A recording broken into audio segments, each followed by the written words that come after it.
Nagkaroon po ng hearing. Ano po ang pinagtapos ng committee hearing po ninyo? I was also there, pero what was the overall decision of the committee, Mr. Chair?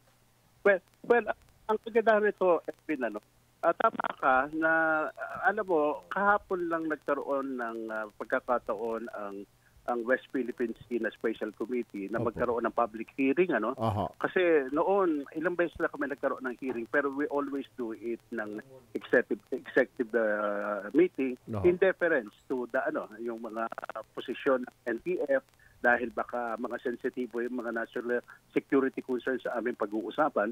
Pero parang dumating tayo sa punto yung sinasabi ko nga na parang enough is enough eh. Hindi naman palaging parang nagbibigay-bigihan tayo na parang walang nangyayari at tanggap na lang tayo ng tanggap. Totoo ka, ang North Verbal natin, more than 400.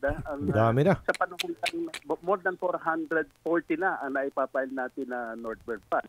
At talagang bagamat that's the diplomatic way of doing it, pero kahit paano ay aside from the North Verbal, dapat meron din tayo yung yung ginagawa na pamamaraan. Paano natin matutulungan yung ating mga nagbabantay ron, dahil nakikita naman palaging sa pag-report nila sa amin yung kakulangan talaga ng pasilidad nila kakulangan ng mga equipment, samantala ang mga nakapaligid sa kanila doon lahat mga 400 daw na kasama na yung mga yung kanilang National Army na mga bangka, mga maritime, mga militia, mga Coast Guard, tapos tayo ilan talagang kailangan kaya maganda dito na nailagay natin yung tamang-tama naman nung nagkaroon ng hearing sa budget, di ba, nagkaroon ng realignment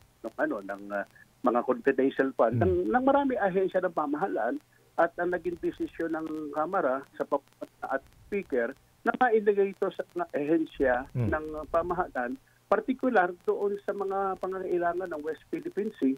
Kaya nga kahapon ay na-advise natin yung mga National Task Force, Coast Guard na doon kahapon na hindi pa naman tapos ang budget. Ang budget tinatalakay pa sa Senado ngayon pagkamat tayo ay tapos na. Kaya sabi ko, pwede pa nilang habulin sa hanggang BICAM At ang pinakamaganda lang, yung mahigit 1 billion na re-realign na confidential fund, maaring hindi sapat yon, pero i-prioritize lang nila at i-submit nila kaagad-agad para at yung mga immediate na pangangailangan nila patugunan ng Kongreso sa pamamagitan ng ating budget. Kong, this is Aljo Bendijo. Nabasa ko nga lately, doon sa Vietnam, meron din silang claim dyan sa South China Sea. Nag-reclaim na po sila Meron na po silang ginagawang reclamation doon po banda sa karagatang yan. Opo. Tayo, meron na po tayo Nandyan na sa Ayungin Shoal, nakasadsad na yung barko. Yung BRP Sierra Madre. Why not siguro ayusin na lang natin yan, permanenteng struktura na. Opo, budget na lang po kailangan yan. Si Tamang Erwin nga kahapon ang nagtanong kung ano ang mga plano ng ating mga kung meron man plano. Unfortunately, Aljo, it was revealed to us sa executive session. So may mga plano naman nila, kaya lang hindi natin kayang i-reveal. Siwalat. Dahil it was revealed to us in parang in confidence. Yes, sir. I have last question, Kong. So susuportahan po. I heard from you dahil yung mga request sila talaga yung mga gamit, kaawa-awa. Biro mo na lang, Kong. Kaya pala laging nahahabol, binabangga-bangga yung barko natin na napakabagal. Yung resupply ship 5 knots lang. Samantalang yung iba matutulin. Yung Coast Guard walang problema na tumatakbo ng 22 knots. Pero itong resupply 5 knots. Kaya kahoy. Kaya kayang habulin, Kong. At mukhang nasabi niyo yata na ito ay re-recommenda ninyo na dagdagan ang pondo nila para makakilos sila na mabuti doon. Kong. Totoo yun. Erwin, sa totoo nga, bilib ka ako sa iyo. Ikaw nga ang nagpunto nun kahapon na samantalang yung yung mga bilis ng mga Coast Guard o mga bangka, mga vapor ng China tumatakbo ng 22 to 25. Samantalang yung atin nagsusupply 7 knots lang, Sabi mo nga mas magagaling pa, mabibilis pa yung mga swimmer. So, yun naman nagsabi naman sila kung ano lang pangangailangan nila na mas maaring mas malaki, mas mabilis, pero of course it will cost money. Okay. Kaya nga sinadjust natin sa kanila na between now at bago magbabaykan pa naman tayo by first week of December pakipag-ugnayan na kaagad sila. I'm sure may mga listahan sila. May mga listahan sila kung ano kailangan nila. It's just a matter of prioritizing which in the meantime, yung talagang pinaka mahalaga nilang pangangailangan. Okay. Sir, panghuli na lamang, marami pong House resolution kahapon na tinalakay, pinagsama-sama nyo na.